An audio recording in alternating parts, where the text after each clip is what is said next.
साहेब आज प्राणप्रतिष्ठा सोहळा पार पडलेला आहे, काय सांगाल?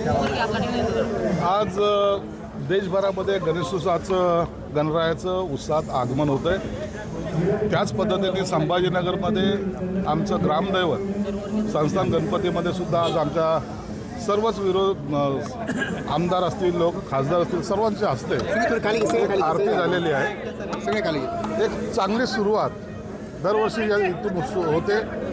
आम्ही सर्वच पक्षाचे लोक एकत्रितपणे येऊन हा उत्सव साजरा करत असतो, म्हणून एक आनंदाचं वातावरण या शहरामध्ये आज आपल्याला पाहायला मिळतं। बरं, काय साकडं घातलंय?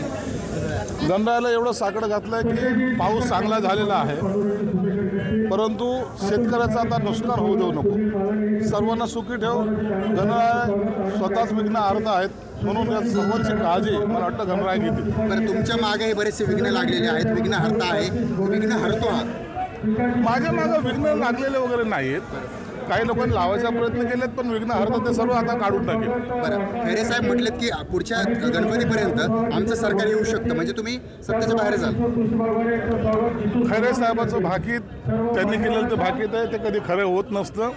महायुतीचं सरकार हे 5 वर्ष चांगल्या प्रकारे सरकार चालवेल आणि यामध्ये कोणताही वादविवाद मोठं होण्याची शक्यता सुद्धा नाही। बरं, ते गुरु शिष्य प्रेम पाहायला मिळालं, आमचे मार्गदर्शक असं तुम्ही त्यांना संबोधलेलं होतं। हा संस्कृतीचा भाग आहे, बरोबर काम केल्यानंतर एखाद्याचा सन्मान करणं ही आमची संस्कृती आम्हाला शिकवते, म्हणून खैरे साहेबाचा मी तो मान केलेला। मनोज जरांगे आज मुंबईला जात आहेत, गणेशोत्सवाच्या काळात नाही, यावर मी भाष्य करणार। 50% टैरिफ आज से लग चुका है, यहाँ से कई सारी कपास जाती है। देखिए, अब ये जो सेंट्रल की जो पॉलिसी है वो ये सब डिसाइड करेंगे। अमेरिका ने जो 50% का जो लगाया हो, तो उसके ऊपर सरकार, सेंट्रल गवर्नमेंट उसके ऊपर निर्णय लेगी, लेकिन उससे ज़रूर अपने लोगों को दिक्कत होती है। तमिलनाडु के जो मुख्यमंत्री हैं वो बिहार में आज रैली कर रहे हैं, किस तरह देखिए, ये अभी इलेक्शन का माहौल है, वहाँ सब लोगों की रैली होगी, लेकिन वहाँ आएगी बीजेपी की सत्ता।